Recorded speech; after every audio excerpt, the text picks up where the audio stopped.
아멘. 우리 잠깐 기도하겠습니다. 하나님, 감사합니다. 오늘도 저희들 주님 앞에 불러주시고, 하나님을 사랑하는 마음을 갖고, 우리와 함께 하시고, 우리를 위로하시는 주님을 예배할 수 있도록 인도하여 주심 감사합니다. 하루의 시작을 주님과 동행하고자 하나님 앞에 나아갑니다. 나의 삶을 내 뜻대로만 살아가는 삶이 아니라 하나님께 귀 기울이고 하나님의 방법으로 하나님께서 원하시는 방향으로 저희들 살아가고 나아가고자 이 시간 주 앞에 엎드립니다. 우리들의 마음을 아시는 하나님, 이 시간 우리 마음을 붙들고 있고 혹은 근심하게 만드는 마음이 있다면 주님께서 위로하시고 주님께서 붙들어 주시어서 저희들 근심 속에서 환란 속에서 오히려 기뻐하고 감사할 수 있는 믿음의 사람들, 은혜를 아는 사람들 될 수 있도록 축복하여 주시옵소서. 이 시간 우리에게 허락되어진 말씀을 저희들 대합니다. 말씀을 묵상할 때 그 말씀이 나에게 선포되어지는 말씀, 또한 우리 공동체에 주어진 말씀으로 받을 수 있도록 우리들의 마음을 먼저 하나님께서 옥토와 같이 되게 하시고 그 말씀이 우리 마음밭에 씨 뿌려져서 30배, 60배, 100배의 열매를 맺는 귀한 능력이 그 속에서 나타날 수 있도록 주님 저희들을 사용하여 주시옵소서. 이 새벽의 시간도 저희들 주님께 집중하며 나아가오니 우리의 마음에 있는 모든 것들 다 비워내게 하시고 성령으로 주님 가득 채워 주시옵소서. 이 모든 말씀 예수 그리스도의 이름으로 간절히 기도드립니다. 아멘. 오늘 말씀을 함께 보겠습니다.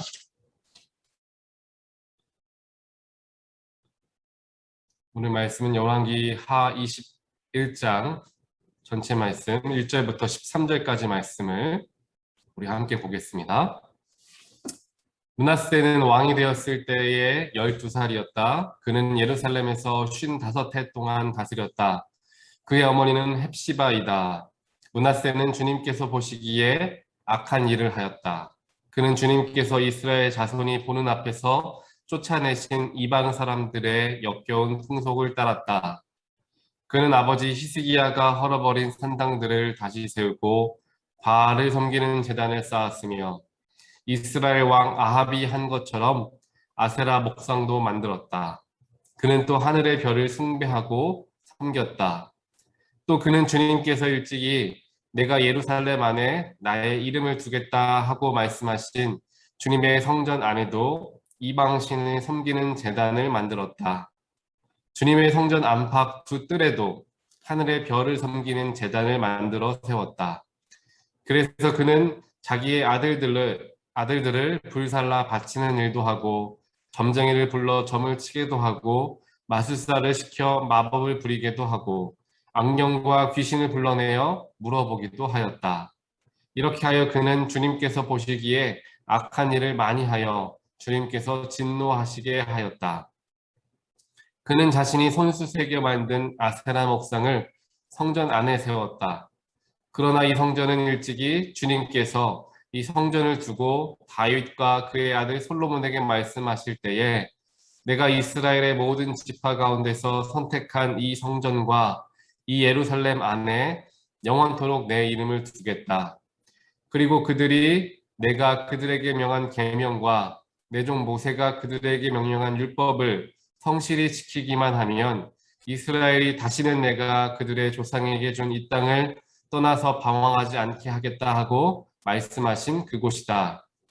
그러나 그 백성들은 이 말씀에 순종하지 않았다.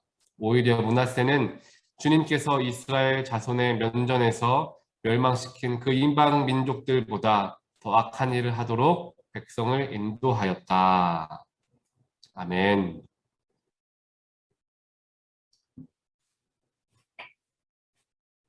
오늘 우리에게 허락되어진 하나님 말씀 열왕기하 21장 말씀을 우리가 함께 대하면서 하나님께서 우리를 향하신 뜻과 그 하나님이 바라시는 그러한 모습들을 우리는 발견하게 됩니다. 특별하게 하나님께서는 우리가 알고 있는 하나님의 여러 모습과 속성이 있는데 그 중에 하나는 무엇이냐 하면은 하나님께서 세상을 구별하시는 분이시다라는 것을 우리는 알고 있습니다. 창세기 말씀을 보면은 세상을 빛과 어둠으로 나누셨습니다. 그리고 바다와 육지로 나누셨죠. 또한 하늘과 땅 나누시고 인간과 그 이외의 만물들을 나누셨습니다. 구별하셨습니다. 하나님께서는 이처럼 창조의 시작부터 무엇인가를 두 개로 나누시고 구별하시면서 각각의 모습에 맞게끔 살아가게 하나님은 창조하셨습니다. 또한 하나님께서 특별하게 하나님을 섬기는 이스라엘이라는 민족을 세우시고 그 민족들을 하나님께서 다른 이방 민족과 구별하셨던 것을 우리는 보게 됩니다. 더 나아가서 그냥 민족과 민족을 구별하는 것으로 끝나지 않으시고 특별하게 하나님께서는 이스라엘 백성들이 가나안 땅에 들어갔을 때 가나안 백성들과 함께 부딪히며 살아가야 하는데 그들로부터 구별하시고 섞이지 않게 하시고 특별하게 그들의 우상신들을 섬기지 않도록 하나님께서 철저하게 그들을 구별하셨던 것을 성별하셨던 것을 우리는 말씀을 통해 보게 됩니다. 또 노아의 방주 때도 마찬가지죠. 하나님께서 노아 방주 안에 들어가게 한 많은 동물들과 또한 노아의 가족들이 있었고 그 방주에 들어가지 못한 사람들과 모든 동물들은 심판으로 다 죽게 되었던 것을 성경을 통해 우리는 보게 됩니다. 이처럼 하나님께서는 특별한 기준을 가지시고 특별한 뜻을 가지시고 무엇인가를 나누시고 구별하시는 것을 봅니다. 세상의 가치라고 이야기할 수 있는 여러 가지 것들이 있습니다. 물질, 권력이 될 수도 있습니다. 사람들이 생각하는 이념, 이치, 혹은 공부하는 학문들, 이러한 세상적인 가치들이 있고 또 그와는 조금은 다를 수 있는 하나님의 가치들이 있습니다. 즉 희생, 사랑, 또한 순종, 천국, 하늘나라 이러한 하나님께서 더욱 힘을 실으시는 가치들이 있죠. 즉 이 세상에서 이야기하는 가치와 하나님께서 말씀하시는 이 가치는 서로 구별되어져 있다는 것을 우리는 발견하게 되죠. 세상에서는 이기는 것이 최고이고 먼저 빨리 가는 것이 최고다라고 이야기하지만 하나님께서는 지는 것이 오히려 귀한 것이고 남들보다 낮아지고 조금은 천천히 걸어가지만 하나님과 함께 가는 것이 훨씬 더 가치 있는 일이다라는 것을 우리에게 말씀해 주고 계십니다. 즉 세상의 가치와 하나님의 가치는 어느 정도 선에서 구별되어질 수밖에 없게 되는 것이죠. 그런데 우리가 분명하게 기억해야 하는 것은 하나님께서 이처럼 많은 것들을 구별하시는 데에는 이유가 있으시다라는 것입니다. 그냥 하나님께서 흙과 백으로 나누셔서 서로가 갈등하게 서로 안에서 문제가 생기게끔 구별하시는 것이 목적이 아니라 하나님께서는 특별한 뜻을 가지시고 그것을 구별하시는데 그 구별하시는 뜻 중에 하나가 무엇이냐 하면 무엇인가를 훈련시키기 위해서 구별하신다라는 것입니다. 구약시대에 보게 되면 이제 사울왕과 다윗왕, 즉 왕정시대가 시작되기 이전에는 사사들이 이제 이스라엘을 다스리게 되었습니다. 여러 사사들을 하나님께서 세우셨는데 그 사사들을 굉장하게 하나님께서 구별하셨다라는 것을 우리는 보게 됩니다. 삼손을 보게 되더라도 하나님께서 삼손을 먼저 구별하셔서 나실인으로 자라가게 하셨습니다.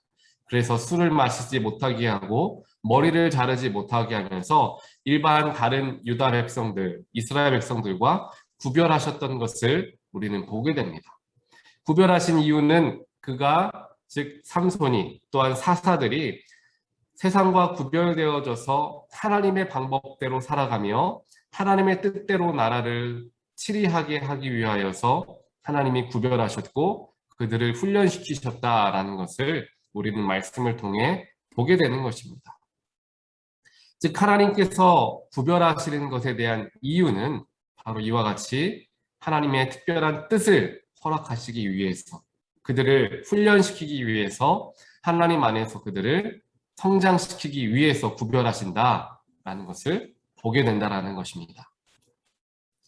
오늘 특별하게 본문을 보게 되면 이제 므낫세, 유다 왕 므낫세가 나오고 있습니다. 이 므낫세는 정말 훌륭한 아버지를 두었습니다. 히스기야가 그의 아버지였죠. 그런데 그 아버지의 뜻대로 이 므낫세가 나라를 통치하였으면은 하나님의 방법으로 더욱 나라를 강건하게 할 수 있었을 텐데, 오히려 아버지의 모습과는 정반대의 모습을 보이기 시작합니다. 아버지 히스기야 왕이 철저하게 하나님께 순종하고자, 또는 하나님을 섬기고자 이스라엘 전역에, 특별하게 남유다 땅에 있는 전역에 있었던 이 산당들을 다 무너뜨립니다. 즉 하나님을 섬기는 방법이 잘못되었던 곳, 산당 그 모든 곳들을 다 없애게 되었죠. 하지만 이 아들 므낫세는 오히려 다시 아버지가 무너뜨렸던 산당을 다시 세우는 일을 하게 됩니다. 그리고 아버지를 따라갔어야 함에도 불구하고 이스라엘 역사상, 유다 역사상, 어찌 보면 두 나라의 역사상 가장 악한 왕으로 기억되는 아합 왕의 모습을 따라서 하나님을 배신하고 우상신을 섬기는 모습을 이 므낫세가 따라가게 됩니다. 하나님께서 당연히 이 므낫세의 모습을 보고 굉장히 진노하시고 심판하시겠다, 하나님은 말씀하십니다. 특별하게 오늘 말씀 후반에 나오고 있는 13절에 보면은 이렇게 기록이 되어 있습니다. 내가 사마리아를 잰 줄과 아합 궁을 달아본 추를 사용해 예루살렘을 심판하겠다. 그래서 사람이 접시를 닦아 엎어놓는 것처럼 내가 예루살렘을 말끔히 닦아내겠다라고 하나님께서 말씀하시는 것을 보게 됩니다. 즉 이미 이 므낫세 때는 북이스라엘은 멸망한 후였죠. 멸망한 후였는데 하나님께서 그 이스라엘을 멸망시키고자 마음을 작정하셨을 때에 기준을 삼으시고 그 나라를 멸망시키셨는데, 바로 그 내가 사마리아를 잰 줄, 여기가 사마리아가 바로 이스라엘을 이야기하죠. 이스라엘을 잰 줄, 아합 궁을 달아본 그 무게추를 가지고 유다도 똑같이 내가 재어서 그 기준에 미치지 못하면 멸망시키겠다라고 하나님께서 말씀하시는 것을 보게 되는 것이죠. 그런데 우리가 살펴보아야 할 것이 있습니다. 제가 이전에도 말씀을 한번 드린 적이 있는데, 하나님과 가장 멀어졌던 때가 아합 왕 때였다라는 이야기를 말씀을 드렸습니다. 그런데 이 이율배반적으로 하나님과 가장 멀어졌던 아합 왕 때 세상적으로는 나라가 가장 강건해 있었다라고 말씀을 드린 적이 있습니다. 결국에 므낫세가 하려고 했던 것이 이것입니다. 하나님께 집중하는 것이라기보다는 세상에 더욱 집중하여서 나라가 가장 번성하였고 나라가 가장 강건하였던 때, 아합 왕의 때와 같이 모든 것을 되돌리면서 그때의 번영을 내가 한번 누려보겠다라는 욕심이 므낫세에게 들어갔던 것이죠. 그래서 므낫세는 철저히 세상의 방법으로 나라를 통치하기 시작했던 것입니다. 세상의 기준으로, 주변 나라의 모습으로는, 주변 나라가 바라보는 시선으로는 전혀 문제가 없었던 통치 방식이었습니다. 왜냐하면 그 당시에 주변 국가 모든 나라들이 이와 같이, 므낫세와 같이 나라를 통치했기 때문이죠. 세상의 기준으로는 아무런 문제가 없고 오히려 세상적으로 잘하고 있다라고 평가를 받을 수 있었던 므낫세의 통치였습니다. 하지만 하나님의 기준은 세상의 기준과는 전혀 달랐습니다. 하나님께서는 세상에서 이야기하고 있는 그 기준으로 사람과 나라를 판단하는 것이 아니라 하나님이 가지신 기준으로서 모든 것을 판단하고 계셨던 것입니다. 이 모습을 보면서 세상에서 흠이 없어 보이는 사람, 세상적으로 정말 잘하고 있다라고 여겨지는 사람조차도 하나님 보시기에는 그 기준에 미치지 못한 사람이 있을 수 있다라는 것을 우리는 보게 되는 것입니다. 우리도 마찬가지입니다. 우리가 흔히 살아가면서 또한 신앙생활하면서 특별하게 도덕적으로 잘못하지 않고 세상에서 이야기하는 그 가치대로 살아가는 모습을 우리가 보이면서 나는 죄를 짓지 않고 살아간다. 나는 정직하고 깨끗한 사람이다. 도덕적으로 훌륭한 사람이다. 스스로 평가하며 살아가는 경우가 생깁니다. 그렇게 살아가면서 하나님 안에서 범하는 영적인 범죄함은 깨닫지 못하고 살아갈 때가 있다라는 것이죠. 이것의 예를 들어보자면 우리 주변에서 하나님을 가장 받아들이기 어려운 부류의 사람들이 있습니다. 그 사람들은 어떤 사람들이냐? 첫 번째로는 자수성가하신 분들이 하나님을 섬기기가 좀처럼 쉽지만은 않습니다. 왜냐하면 모든 어려움과 여건들을 자기의 힘으로 다 이겨내서 여기까지 이르셨기 때문에 자기의 힘과 자기의 능력을 의지하는 것이 더욱 더 크게 자리하게 된다는 것이죠. 그러다 보니까 하나님께 내가 왜 기도해야 하고 하나님께 내가 왜 능력을 의지해야 하는지 이해하기가 어려워지게 됩니다. 그래서 이처럼 자수성가하신 분들이 하나님을 영접하는 게, 예수님을 영접하는 게 좀처럼 쉽지가 않습니다. 또 두 번째로는 아까 말씀드렸던 것 같이 도덕적으로 흠이 없고 훌륭하게 살아가시는 분들이 예수님을 섬기는 것이 어렵게 됩니다. 왜냐하면 충분히 본인 스스로가 도덕적으로 흠이 없고 이 정도면 훌륭하다라고 생각하기 때문에 누군가를 믿고 섬기고 그를 따라서 살아가야 한다는 것 자체를 이해하기가 어려워지기 때문에 예수님을 믿기가 어려워진다라는 것입니다. 이처럼 세상에서 흠이 없어 보이는 사람들이 오히려 하나님 안에서 많은 흠을 가지고 살아가는 것도 우리는 종종 발견하게 된다는 것이죠. 하지만 우리가 반드시 기억해야 하는 것은 세상의 기준과 하나님이 바라보시는 기준은 오늘 말씀에서와 같이 분명히 다르다라는 것입니다. 그렇기 때문에 하나님께는 특별하게 이스라엘 백성들을, 유다 백성들을, 또한 우리들을 세상의 가치와 기준에서부터 구별하길 원하셨던 것입니다. 하나님은 우리를 성별하기를 원하십니다. 때로는 우리에게 엄격한 기준을 요구하시는 때가 있습니다. 저 역시 하나님께서 저를 부르시면서, 목회자로서 부르시면서 엄격한 기준으로 저를 훈련시켰던 것을 기억을 합니다. 철저하게 낮아지게 하시고 철저하게 포기하게 하시면서 하나님만 의지할 수 있게 하나님께서 훈련시키는 것, 저의 과거의 삶을 보게 됩니다. 누구에게도 도움을 요청할 수 없고 누구에게도 이야기할 수 없는 그러한 상황과 여건을 만들어 주시면서 하나님께만 엎드려 기도하게 하시는 것들을 체험하게 되면서 하나님께서 이렇게 때로는 엄격한 기준을 가지시고 구별하시고 훈련시키는 모습을 경험하게 되었습니다. 그런데 우리가 기억해야 할 것은 하나님께서 엄격한 기준으로 우리를 시험하실 때에는 이유가 있으신데 그 이유는 바로 우리를 더욱 귀하게 사용하시기 위해서, 그렇게 훈련시키셔서 더 귀한 자리에 쓰시기 위해서 이러한 엄격한 기준으로 우리를 시험하시게 된다는 것입니다. 개인도 마찬가지이고 교회도 마찬가지입니다. 하나님께서 이 교회를 더욱 크게 쓰시고자 하실 때 하나님께서는 더욱 엄격한 기준을 가지시고 그 교회를 또한 그 공동체를 훈련시키십니다. 하나님이 더욱 높은 곳에서 더욱 귀한 곳에서 쓰기 위해서는 거기에 맞게끔 성장해야 하기 때문에 하나님께서는 더욱 엄격한 기준으로서 그 공동체를 훈련시킨다라는 것이죠. 그렇기 때문에 우리는 하나님의 엄격한 기준으로서 하나님께서 우리에게 다가오실 때 오히려 불평하기보다는 하나님 왜 나에게만 이렇게 더 어려운 일을 허락하십니까? 하나님 왜 우리 공동체에만 이렇게 힘든 일을 허락하셔서 우리를 이렇게 힘들게 하십니까?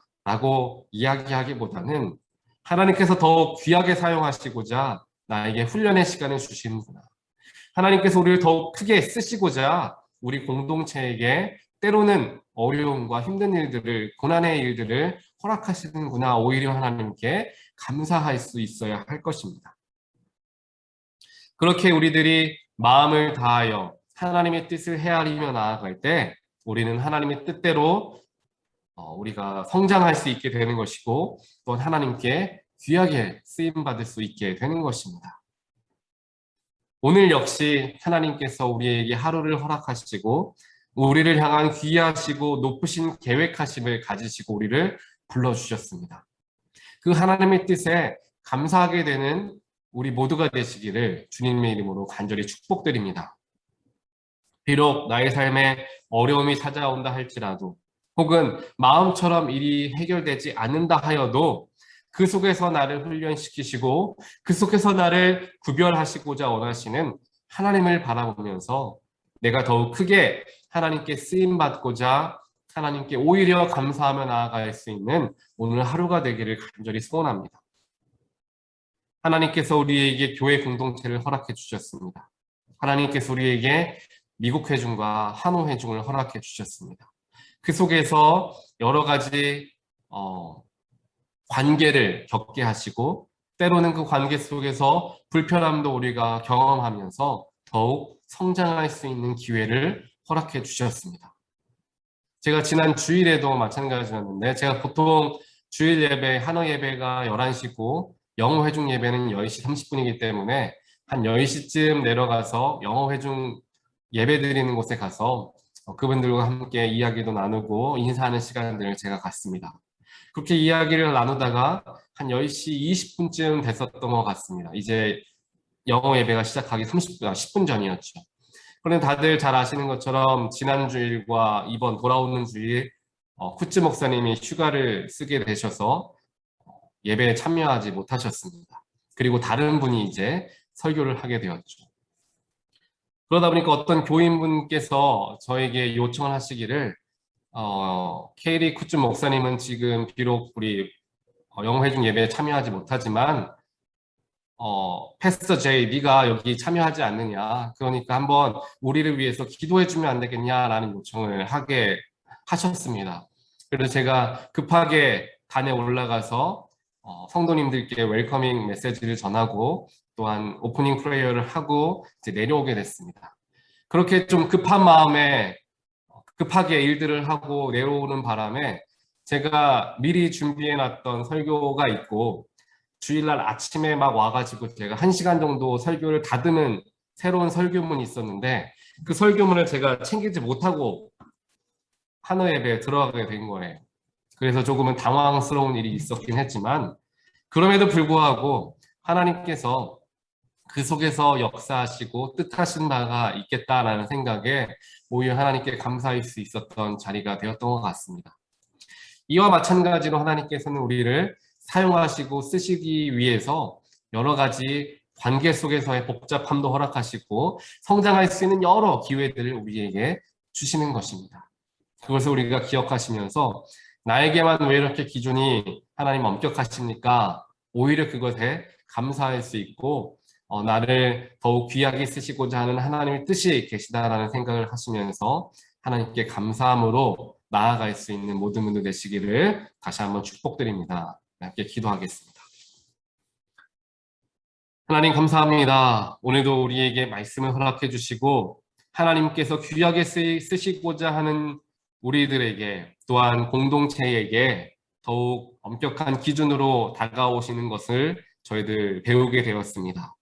하나님 때로 우리에게 어려움이 찾아오고 환난과 고난이 찾아온다 할지라도 그 속에서 우리가 성장하길 원하시고 그 속에서 성장하여서 하나님께 귀하게 쓰임받고 우리를 쓰시고자 하는 하나님의 귀하신 뜻을 저희들이 발견할 수 있도록 축복하여 주시어서 하나님께 어려운 가운데도 감사할 수 있고 힘든 속에서도 기뻐할 수 있는 우리의 넉넉한 믿음이 될 수 있도록 주님 인도하시고 축복하여 주시옵소서.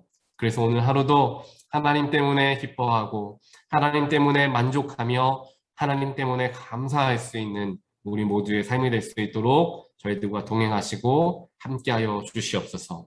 이 모든 말씀 예수 그리스도의 이름으로 간절히 기도드리옵나이다. 아멘.